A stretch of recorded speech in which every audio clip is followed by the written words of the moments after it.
Hola, buenas. Estamos aquí con Martín Uchéis. Hola, Martín, ¿cómo estás? Hola Iván, muy buenos días, es un gusto como siempre. No, me gusta hablar contigo porque siempre sacamos algo interesante y siempre traes algo interesante. Te voy a contar un... Bueno, no es un cuento, es una historia que es de Bueno, la película es de 1998 que se llama Esfera con Dustin Hoffman, Samuel L. Jackson, Peter Coyote y Sharon Stone, entre otros secundarios. Y narra la historia de un grupo de especialistas que son, digamos, reunidos para hacer caso a un protocolo porque tienen un posible contacto. Y es que en el fondo del mar, una expedición ha encontrado una nave estelar estrellada, que en un principio creen que es extraterrestre, y para cual su sorpresa es cuando empiezan a encontrar pruebas de vida, resulta que son ellos, son Homo sapiens sapiens, o sea, el ser humano.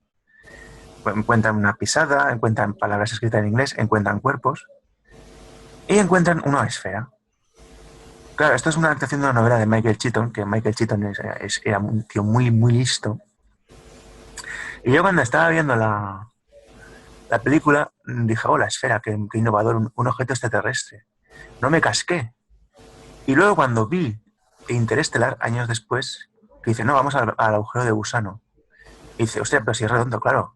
Es en 3D, ¿cómo esperas que sea? En 2D es un agujero, un círculo, pero en 3D tiene que ser una esfera. Y entonces es cuando asocié y dije, la esfera de la nave espacial no es un objeto extraterrestre, es un motor cuántico. Por lo eso pueden viajar en el espacio-tiempo. O sea, realmente la nave no viajaba en el espacio, plegaba el espacio.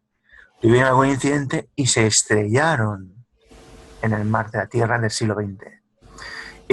Pero ¿qué pasa? Que esa esfera, al ser cuántica, interacciona con el observador. Porque el observador y el observado son lo mismo. Y estamos hablando de un motor sensible. Por eso puede producir alteraciones en lo que sería el tejido de la realidad. O sea, o sea, Michael Keaton, tío, consiguió liar unos conceptos tan abstractos de una forma muy simple. Y, y han pasado 20 y pico años y aún hay gente que no ha pillado esto que yo te he explicado y a que a mí me parece fascinante.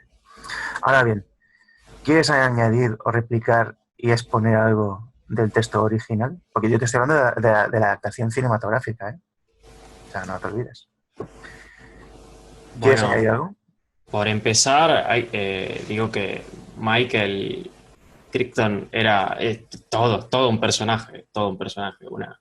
Hay, tiene libros impresionantes como, ay, no recuerdo cómo se llama este, que habla sobre una isla donde habían unos simios antropomórficos que se utilizaban para... Congo. No, no, no, no. Era una isla donde había unos simios antropomórficos que se utilizaban para una granja de órganos. Era de... NES, próximo, que es el anterior a Micro. ¿A que sí? Sí, sí, sí, ahora no me acuerdo realmente en este momento, pero el libro es una... El penúltimo libro de Michael Keaton fue Next, que creo que es ese. Y el Sí, último, que Next, no lo pude acabar, fue Micro.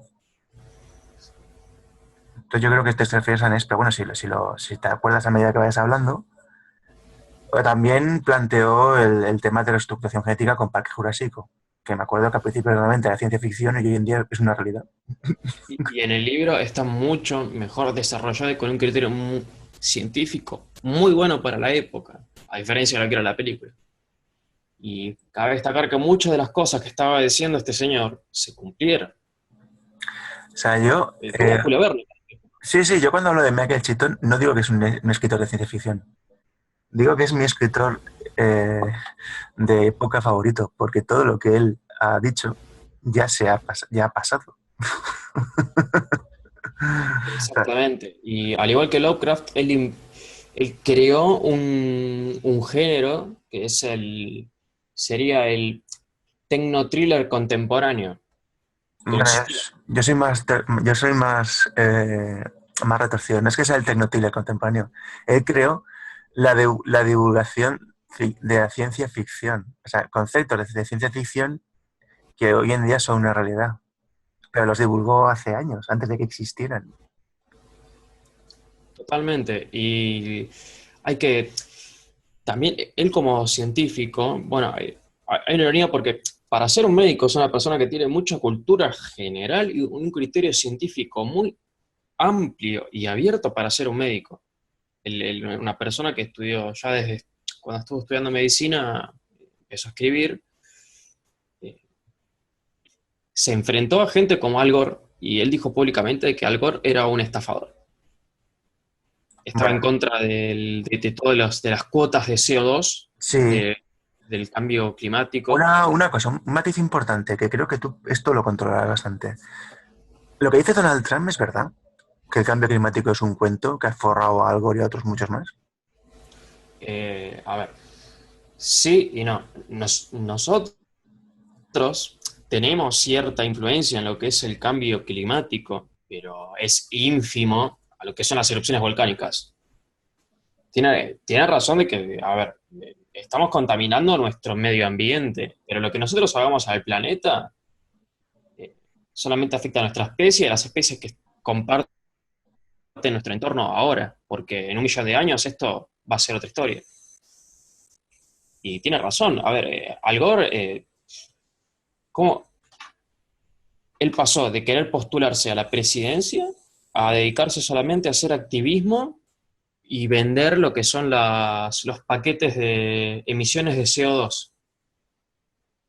¿Qué éxito tuvo que tener él como para no tener la necesidad de volver a presentarse para la presidencia?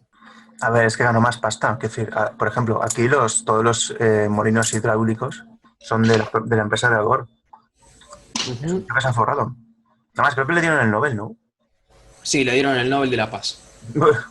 Y Clinton estaba pero enojadísimo, enojadísimo con él y fue un hombre que fue muy criticado en su época, muy criticado en su época.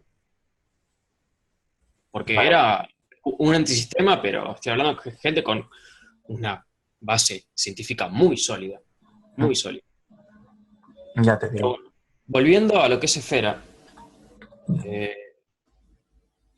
el libro está, bueno, está muy bien desarrollado. Y el tema es este, a ver, bueno, el libro empieza con un cuento de historia de un psicólogo especializado en lo que son catástrofes, llamado Norman Johnson, que se dedicaba a ir a ver sitios donde habían caído aviones o se habían estrellado barcos, aviones, cualquier tipo de catástrofe, y analizaba eh, a partir de la psicología cómo se había dado la catástrofe. Trabaja con cajas negras, cosas por el estilo. Le dicen que hay un presunto primer contacto y lo llaman, le piden que arme un equipo de especialistas para que lo acompañen y lo mandan si no me equivoco, al Atlántico a buscar una nave, y acá quiero hacer un matiz porque esto es complejo. En el fondo del mar hay una nave de forma esférica. Esa es la primera referencia, te la explico del libro. Hay una nave de forma esférica. Y la nave es tan antigua que tiene formaciones coralinas encima. Bueno, el grupo está integrado por un matemático llamado Harry Adams, es una zoóloga especializada bueno, en biología marina que se llama Elizabeth Halper. Después hay un personaje muy similar a lo que era el Dr. Malcolm de Jurassic Park que se llama eh, Fielding y genera conflictos, ¿no? Es muy similar a ese personaje, ¿no? Samuel Jackson. Sí, sí, no me acuerdo en la película, pero bueno, también hay personal militar y lo mandan a lo que sería una especie de laboratorio submarino cercano a lo que es esta esfera a investigar. Resumiendo en pocas palabras, bajan al laboratorio, se acercan a esta nave y descubren que la nave era de origen humano, que se había hecho 250 años en el futuro y que había vuelto al pasado muchísimo antes de los eventos en los que se está relatando el libro. ¿Por qué? Porque tiene formaciones coralinas encima, que estiman unos 30.000 años aproximadamente.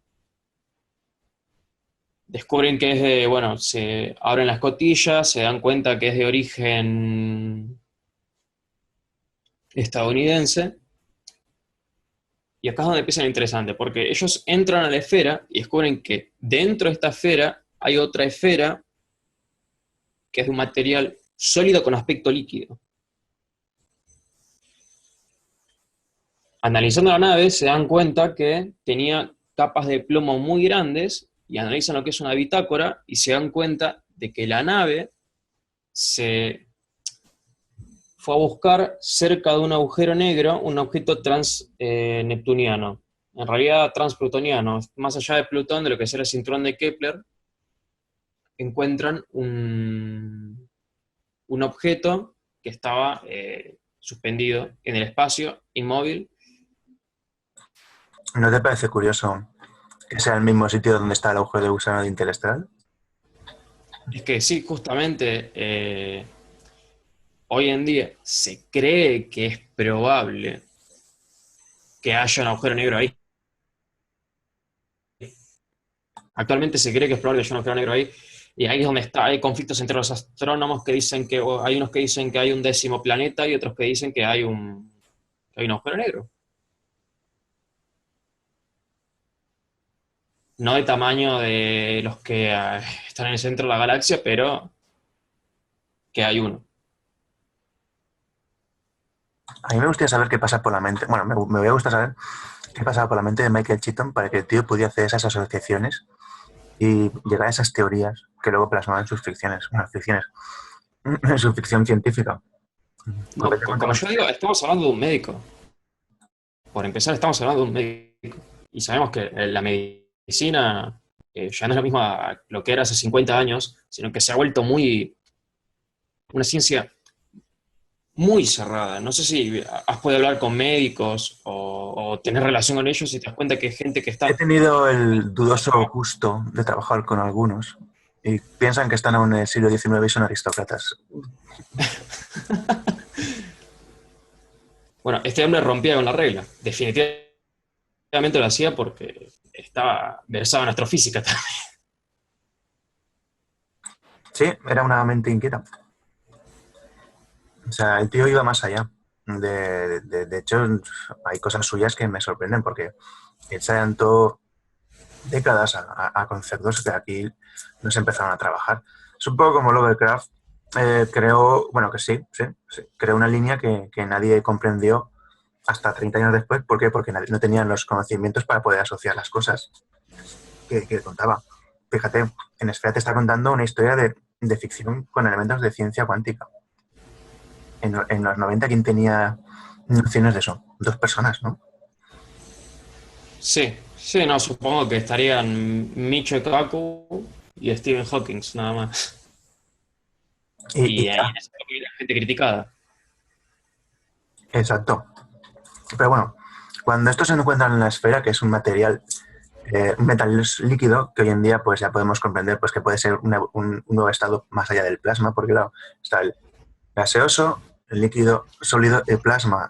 Y posiblemente haya más elementos porque a medida que vayas entrando en las dimensiones, irás encontrando diferentes estados de la materia. O sea que sí. Exactamente, así como podemos decir que un alfabeto, a ver, una lengua que cuente con un alfabeto, que consista en letras de 3 dimensiones, podría ser que sus letras sean varias letras al mismo tiempo, un material que exista en 4 dimensiones podría estar en 2 estados al mismo tiempo también. Cierto. Y bueno, ellos entran a la esfera, descubren que el objeto extraído desde, bueno, más allá de Plutón a la Tierra, desciende en el pasado, y bueno, ahí es donde empiezan a elaborar hipótesis sobre que lo que hizo la nave, o sea, la nave se dio cuenta de que dentro del agujero de gusano estaba la esfera Esta era una nave no tripulada, a diferencia de la película, claro. Captura el objeto dentro del agujero de gusano y en el momento en el que entra el agujero de gusano viaja hacia el pasado. Entonces, cuando vuelve 30.000 años en el pasado a la Tierra. No se especifica si es una línea temporal de los que enviaron la nave, pero es lo que se da a entender en la película y esto queda muy... A ver, fuera de que en esa época ya se trabajaba con lo que eran los viajes temporales de una forma pública, porque ya existía Volver al Futuro y La Máquina del Tiempo, eh, era algo que se tomaba de forma seria y con un criterio científico importante. A ver, no sé si sabes que sobre el papel ya existe la teoría de viaje temporal, ¿no? No lo sabías, ¿no?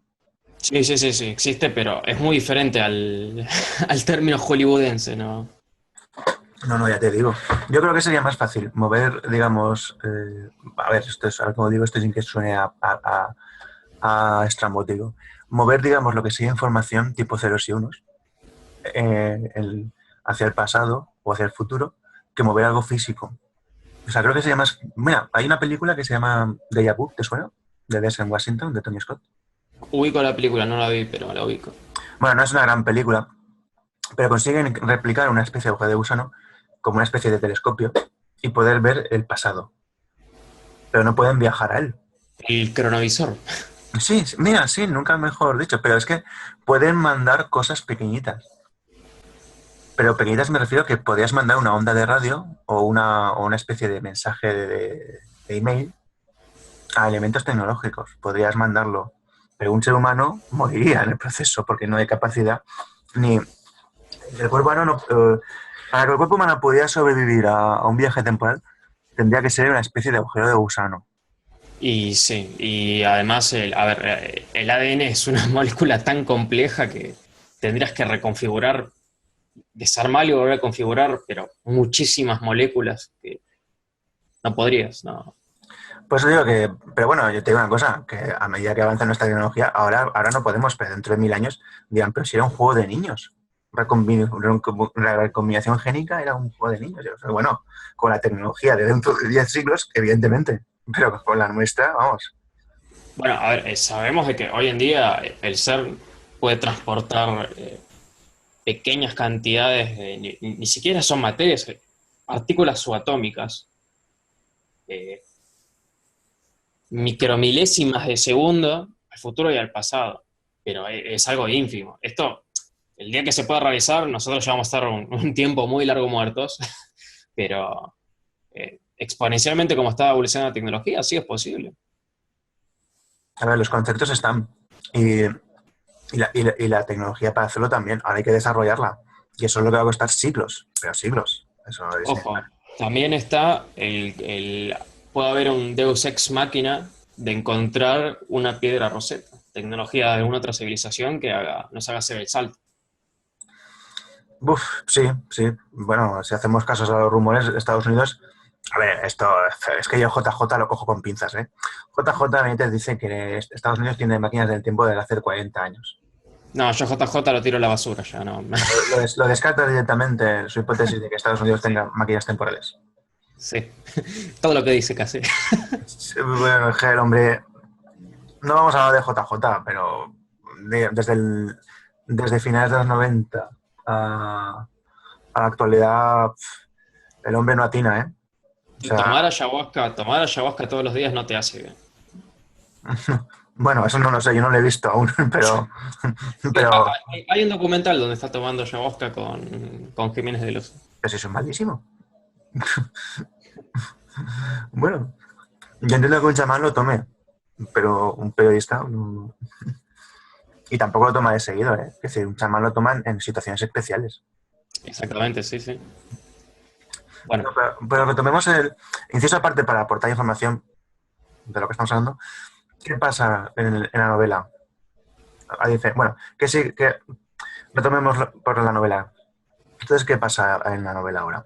bueno, están en la nave, elaboran hipótesis de cómo haya podido llegar. Y acá se explaya mucho el personaje de Harry Adams. Harry Adams es un matemático, es muy joven, tiene 20 y pico de años, y él, bueno, él es afroamericano y cuenta que durante su infancia sufrió de bullying, porque no era físicamente muy grande a diferencia de sus compañeros y siempre fue bastante acosado por esto. Y bueno, se abstrayó del mundo que le rodeaba con las matemáticas.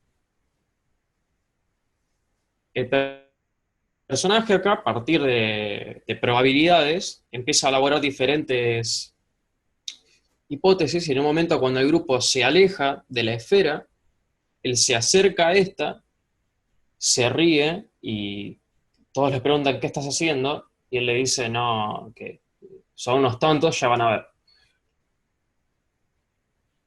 Toca la esfera con su mano y se mete dentro. O sea, atraviesa este metal líquido que era duro, que cuando lo tocaban se sentía como un sólido y entra dentro de la esfera. Y desaparece.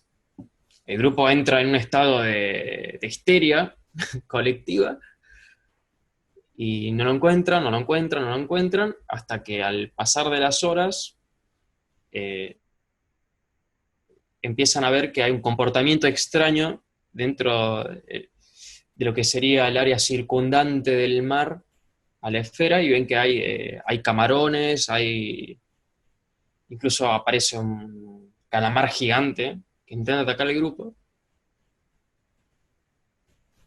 Y Elizabeth Halpern, ella es una zoóloga, que bueno, también tiene problemas psicológicos ya que el marido la dejó y ella quedó con dos niños, entonces se volvió una levantadora de pesas profesional porque se sentía constantemente discriminada por los hombres. Acá hay que hacer otro matiz de cómo el autor se había adelantado su tiempo hablando de lo que era el feminismo. Sí, Sharon Stone hace un gran papel en la película. Me sorprendió bastante. Porque, bueno, creo que es de principios de... Bueno, voy a mirar... ¿Te acuerdas de qué año es la novela? La novela es del 87. Uf, hostia. Y tanto que se adelantó, ¿eh? Uf. Mucho, mucho. No. Es más, si no me equivoco, en esa época se estaba peleando Hawkins con un jardinero sobre la teoría de los agujeros negros. Sobre las singularidades se estaban peleando. Cierto, cierto. Qué bueno, qué bueno. Bueno, entonces empieza con una interacción de la esfera en el medio. Te voy a contar una cosa. ¿Tú sabes por qué se produce esa interacción? Que es una cosa muy curiosa y muy sutil. ¿La interacción cuál de...? Cuando este se mete dentro de la esfera, ¿sabes por qué lo consiguió? Yo lo que pienso es que él descifró o algún tipo de algoritmo mental como para poder entrar dentro de la esfera a partir de las matemáticas. Sí, pero hay una interacción física. ¿Tú te acuerdas de Nostradamus y John Deep, no? Sí, ¿Qué tenían en común estos dos personajes? que cuando canalizaban utilizaban agua. Y bueno, sí, pero el agua no era más que la interacción tecnología, que es lo mismo que le pasa a este matemático. Él mira la esfera y su mente interacciona con el reflejo de la esfera y por eso puede entrar en la frecuencia de la esfera y alterar el campo unificado. ¿A que es muy sutil? Claro, ahora entiendo. Él lo que hace es reflejar a partir de... Interpreta su reflejo como un reflejo mental suyo en la esfera. Exacto. Y por eso conecta con esa frecuencia. Si no, no podría haber eh, interaccionado con ella. O sea, el observador y lo observado son lo mismo. Pero si el observador y lo observado no tienen ningún puente que permita interacción entre ellos, por mucho que se observen, no va a haber cambio. Aquí, sin embargo, al conectar mentalmente con la frecuencia de la esfera, él pudo interaccionar con la esfera. Porque no olvidemos que la esfera es lo que te he dicho, bueno, yo le llamo motor cuántico, pero tras los datos nuevos que me has dado, digamos que es un fenómeno físico que no conocíamos. Claro, el tema es así. A ver, ellos, bueno, encuentran, Elizabeth lo que hace es agarrar animales marinos de los que estaban circundando la esfera, agarra un camarón, lo abre y dice que era imposible que exista esa criatura, porque encuentra un camarón que no tiene ningún tipo de órgano digestivo. No tiene órganos digestivos el camarón. Eh, y ahí es donde se empiezan a suceder más eventos y apariciones, como que, bueno, Harry sale de la esfera, lo encuentran tirado inconsciente, lo llevan a una de las habitaciones del laboratorio submarino a dormir, y ven que de la nada empiezan a aparecer dos guardas, dos oficiales del ejército afroamericanas que guardan la entrada a la habitación de Harry para que no pueda entrar. Y ahí es donde Norman Johnson, que es el psicólogo, empieza a generar una hipótesis de lo que está pasando, y él lo que piensa es que la esfera en realidad es un... A ver, la esfera permite materializar patrones psicológicos de las personas, y que seguramente el origen que tenga esta esfera sea una sonda o un instrumento de análisis sociológico de especies inteligentes del universo de otra especie. Acá, a ver, hay que hacer un inciso que es, ¿qué pasa? El experimento del gato de Schrödinger te dice de que el gato no está vivo ni muerto, sino que depende del espectador, pero también tiene que haber un espectador para que exista el gato al mismo tiempo. Bueno, para que exista la esfera también tienen que estar ellos ahí mirándola, y tienen que estar sus propias mentes para poder crearla. Esto es un puente yo lo veo más como un puente entre lo que sería en algo poético el mundo de las ideas de Platón y nuestro mundo, pero también me parece muy válido decir que puede ser una sonda de una especie pero tan desarrollada, que directamente haya roto las barreras de lo que es la mente y la realidad misma, el mundo material. Sí, si te das cuenta, 20 años después, en Interestelar pasa eso. La tienes reciente, ¿no? ¿Siguiente, decime? No escuché. ¿Tienes reciente Interestelar de Christopher Nolan? Sí, la vi el año pasado. ¿No te parece un poco raro que sea la misma esfera? Sí, es más, por lo que vi, en varios reviews que hicieron puristas y analistas científicos, dicen de que realmente lo que vemos ahí no es que sea un agujero negro, sino que es un agujero de gusano artificial, algo creado por una especie de caballo. Algunos incluso piensan de que es una secuela o una precuela del libro. Posiblemente. Además, te voy a decir una cosa. La esfera de Michael Keaton es un remake encubierto de una película que se llama Solaris, en donde van a un planeta, a la otra punta del universo, y ese planeta interacciona sobre la estación espacial que está estudiándole, porque cosas que piensan los que están en esa estación. Es el mismo momento que Esfera. De hecho, hay un remake norteamericano con George Clooney, no sé si lo has visto. No sabía que Solaris tenía un remake, no, yo vi la de Tarkovsky nada más. Gran película. Yo también. La de George Clooney, bueno, no vamos a hablar de ella. Pero fíjate tú, que también tiene relación con Solaris de Tarkovsky de 72. ¿Cómo? ¿Con qué película? Con Tarkovsky del 72, con Solaris. Sí. Si te das cuenta, tiene también una relación porque está produciendo el mismo efecto. Pero bueno, este matiz aparte de que ya no hay duda de que la esfera de Keaton es la misma que la de Christopher Nolan. Es más, yo no sé por qué en la película del 98 la esfera le pusieron colores, le pusieron ese color a orín, ese color amarillo, ¿no? Supongo que fue para que contrastara con el entorno, Sí, pero no, ten en cuenta que hay un lenguaje de colores, es decir, si a ti te ponen un color diferente en un contexto, te chilla. Pero si te ponen un color específico dentro de ese mismo contexto, te parece normal y te pueden ir introduciendo cosas que de normal serían rocambolescas. O sea, es un lenguaje, ¿sabes? Que tiene su lógica. Pero bueno, una vez aportado esto de la correlación que hay entre diferentes ficciones, bueno, ficciones, porque te digo una cosa, tío, es que esto es ciencia ficción, pero joder, el día que consigan hacer un agujero de gusano artificial, creo que se parecerá bastante a esto, ¿no? sí, y el día que hagan un agujero de gusano artificial, mínimo lo que va a pasar es que el lugar donde ubiquen ese agujero, este agujero de gusano va a existir en, no me arriesgo a decir en todos, porque sería absolutista, pero existiría en varios universos al mismo tiempo. Y a su vez existiría en el pasado, en el presente y en el futuro también. Porque rompería la barrera tiempo y espacio. Cierto, cierto, cierto. Bueno, es que sigue pasando en el libro, cuando está este hombre guardado por dos pensamientos, bueno, por dos oficiales del ejército norteamericano que los crea su mente.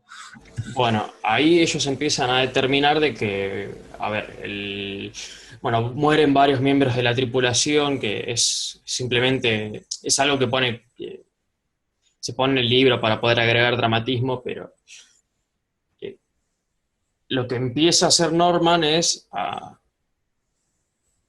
deducir de por qué se generan estas apariciones, y bueno, determina que, por ejemplo, el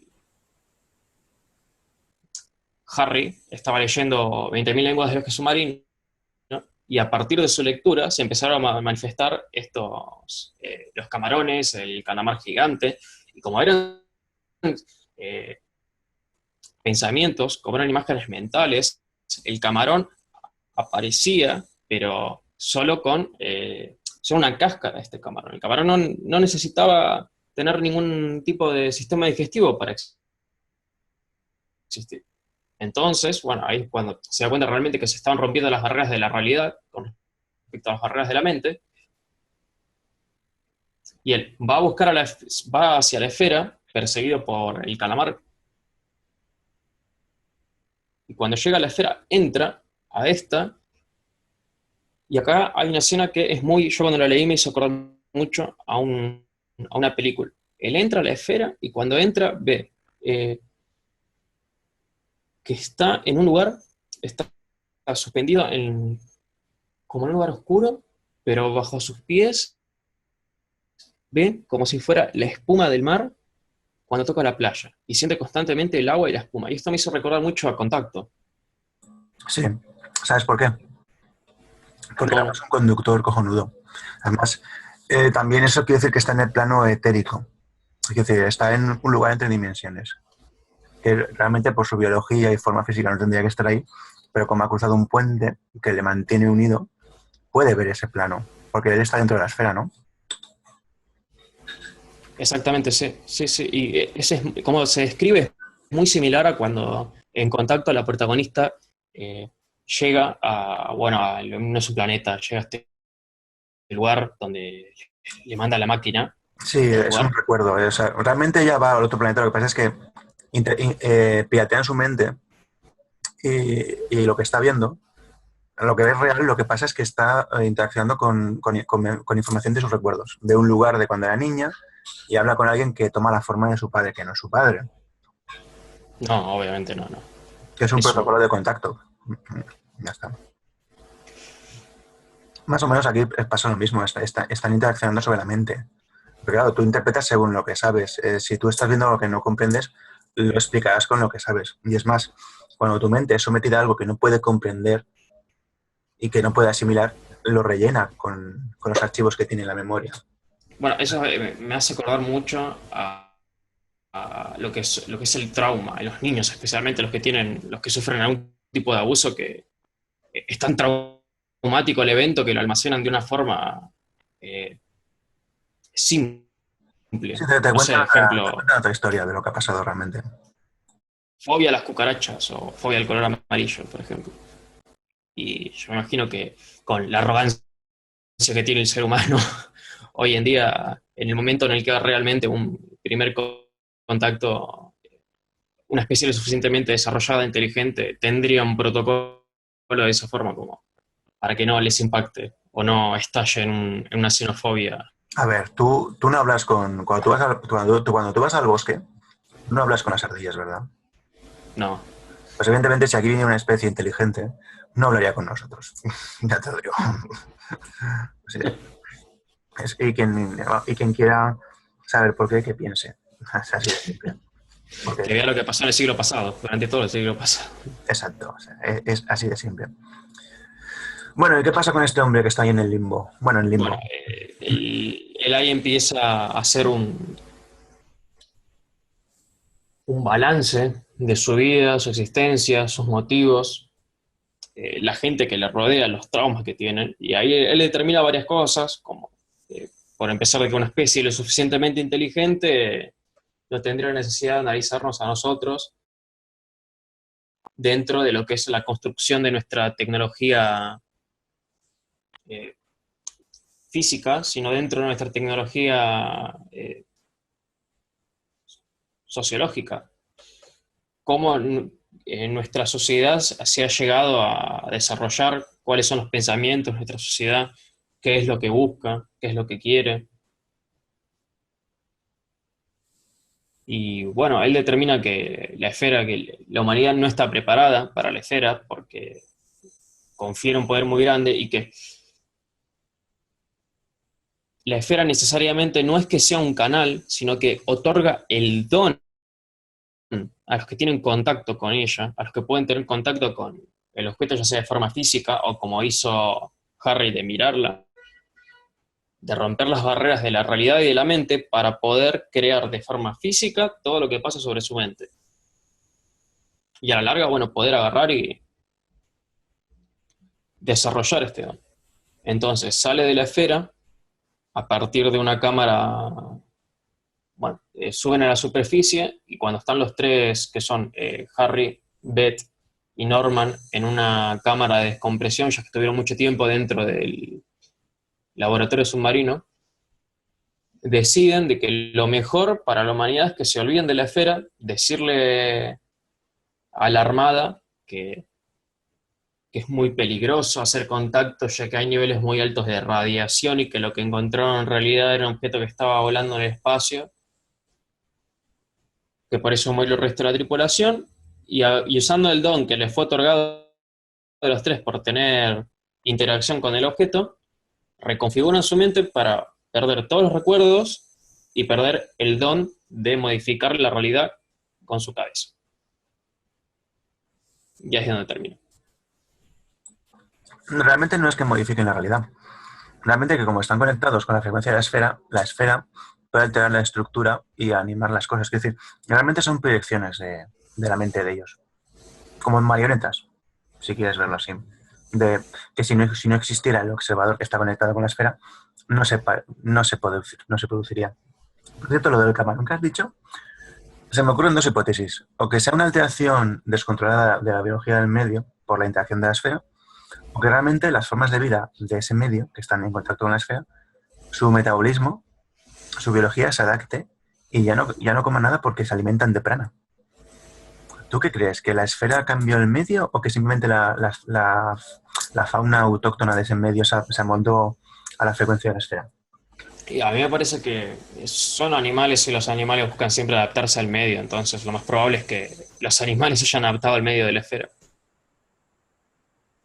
Claro, porque si están ahí chupando de una fuente de energía ilimitada, que es prana, o sea, pues evidentemente eliminaron su aparato digestivo. Bueno, yo recomendaría, a mí la película me gustó, pero veo que el libro es un poco mejor. ¿Recomiendas ver la película y el libro o solo recomiendas leer el libro? Recomiendo ambos, pero el libro está mucho más desarrollado por más que, a ver, tenga contenido dramático para hacer que sea atractivo al espectador, pero al que le interesen más los detalles científicos, técnicos le recomiendo que lea el libro. ¿Y a qué te ha sorprendido la relación que existe entre Interestelar y Solaris? No, me sorprendió bastante, me sorprendió mucho, no. No, hombre, a ver, está claro, ten en cuenta que Michael Keaton, yo creo que vio Solaris y desarrolló un poco. Yo creo que Nolan vio la esfera y dijo, hostia, porque es que si te das cuenta, es la misma esfera en el mismo sitio donde supuestamente está. Y además hace lo mismo. Y está creada por una especie inteligente, porque ten en cuenta que los parámetros espaciotemporales para esa especie inteligente no son los mismos que para nosotros, ya que ellos están por estados diferentes. Es decir, nosotros estamos en el estado físico. Sí, o son de una cuarta dimensión directamente, porque no. Claro, entonces el tiempo para ellos no tiene significado como lo tiene para nosotros. ¿Mm?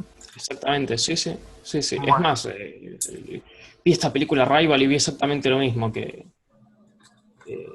aunque bueno, me pareció un plagio de plagios. bueno, pero es que vamos a ver, la idea es la misma. Es decir, esto viene desde Platón, o sea, desde la caverna.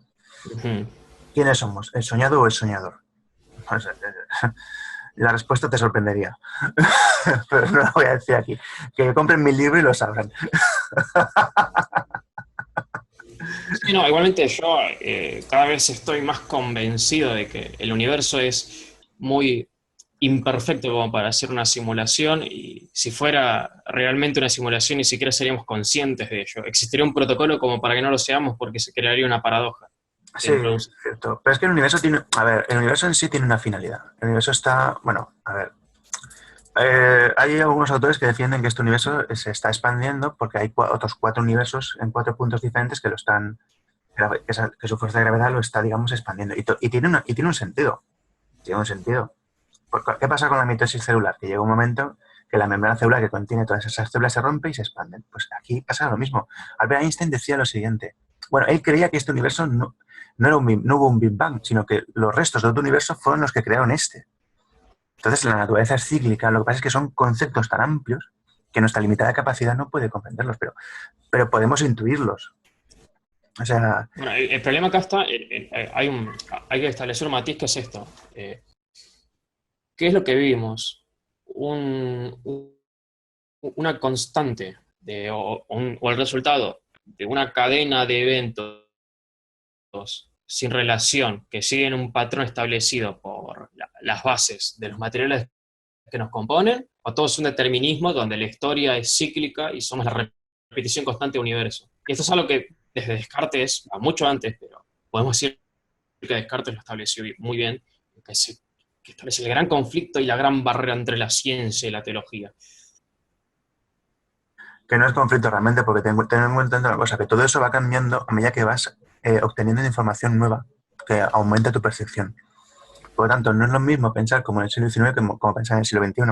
Pero es que los cánones académicos se quedan estáticos y ese es el problema, que no asimilan la información nueva.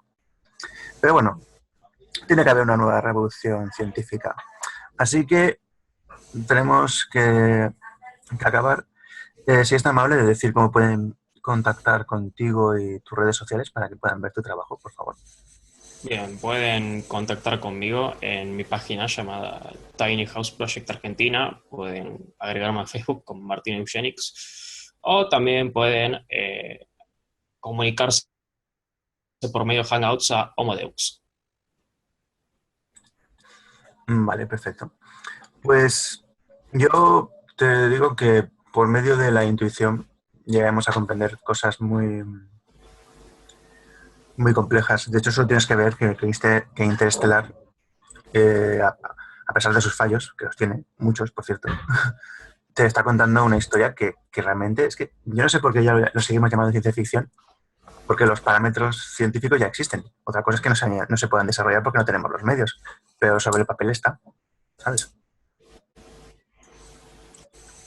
Bueno, acá podemos decir a la gente que cuestiona la veracidad de la ciencia ficción que cuando un grupo de científicos alemanes estaba determinando cuál era el empuje necesario para poder salir del planeta Tierra, Julio Verne lo había calculado hacía unos 70 años y con exactitud cuál era necesario. 44.000 kilómetros por hora, si no me equivoco. Pero Julio Verne tenía información clasificada, y lo sabes. Sí. También hay que tener en cuenta que hay información sensible que no está en la gran mayoría de la gente, pero que existe. Habría que preguntarse de dónde la sacaron. Pero bueno, eso es otra historia. Pues muchas gracias por haber venido. Creo que hemos aportado mucho y te invito ya a un próximo programa, que lo sepas. Bien. Recomiendo a todo el mundo leer libros de Michael Crichton, si les interesa. Next me parece un libro muy bueno y, y en el momento en el que lean ese libro, piensen en Cuba, porque hay una relación muy importante entre ese libro y Cuba. Sí, tío, sí. Porque a ver cómo se explica que si te infectan con polonio nocivo, puedas sobrevivir a ese cáncer. Deberíamos preguntárnoslo, ¿eh? Porque todos los que fueron infectados con ese polonio, el espía ruso, Chávez, pero ¿quién más fue infectado? No me acuerdo el nombre. Creo que es el de Bolivia, si no recuerdo mal. O sea, a excepción de Evo Castro. Morales. Sí, a excepción de Castro, todos murieron, Ujú. ¿sabes? O sea, que Sí, los médicos cubanos deben tener un arsenal ahí que flipas de biotecnología. Porque tú sabes que la intoxicación por polonio es mortal, mueres, sí o sí. y a ver, cuando vos sufrís lo que algo que se llama un barrido de electrones, que directamente la- tu molécula de ADN pierde electrones, se modifica, te vas a morir de algún cáncer tarde o temprano. Y Fidel Castro ha muerto de todo menos de cáncer. O sea, que lo que la medicina en Cuba ha conseguido, tío, va a lo mejor 200 años por delante de nuestra tecnología. Y Y evidentemente como los de la pasando CIA tienen que estar tirando lateral. fuego por la boca. Porque, Sí, sí. porque infectar a alguien con polonio y que no se te muera, pues hombre, a ver, ¿qué falla aquí? Sí, no, pero esto es algo que no. Bueno, te va a tener que pasar un siglo para que se pueda aceptar a nivel público, la gente lo pueda aceptar. Sí, como dice Eisenhower, financiando el terrorismo internacional para derrocar democracias en Sudamérica. Pero bueno, eso es otra historia. Ya lo contaremos en otro programa, porque créeme, el tema conspirativo también también tiene su miga, porque claro, dices, ¿dónde está la ficción y dónde está la realidad? Bueno, esto no es una conspiración porque en Cuba se hacen trasplantes de sangre sin la necesidad de llamar donantes, así que No, evidentemente, vamos a ver. Que algún día hablaremos de todo esto que créeme que no tiene desperdicio. Que una vez un cubano me contó la figura del Che Guevara, tío, está totalmente mitificada. Ya te lo digo. Él conocía a un tío cubano que estuvo ahí en la guerra en África y estuvo en filas y recorrió bastante mundo y conoció de forma, bueno, no habló con ellos, pero sí que estaba presente cuando supuestos momentos históricos y me contaba cada batallita que flipabas. Dice, yo no sé por qué la gente tiene a Che Guevara en sus camisetas. Claro, como él le conoció y sabe lo que hizo, pero bueno, o sea, la gente lo tiene como un santo, ¿sabes? y uno busca algún un líder así, un modelo a seguir y lo va a mitificar a la larga, ¿no? Pero que era un ser humano, que no era un dios. Bueno, a ver, Alejandro Magno era considerado un dios en su momento. ya, pero la gente, a ver, tú no le rezas, ¿sabes?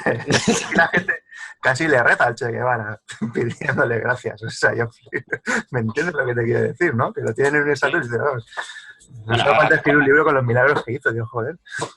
acá con Perón es lo mismo. Joder, hostia, pero esa no hizo milagros. Pero bueno, oye, pues muchas gracias. Volveremos a hablar en un próximo programa. Y a todos ustedes espero que esto les haya servido, les haya aportado algo y les espero en el siguiente programa. Muchas gracias. Chao.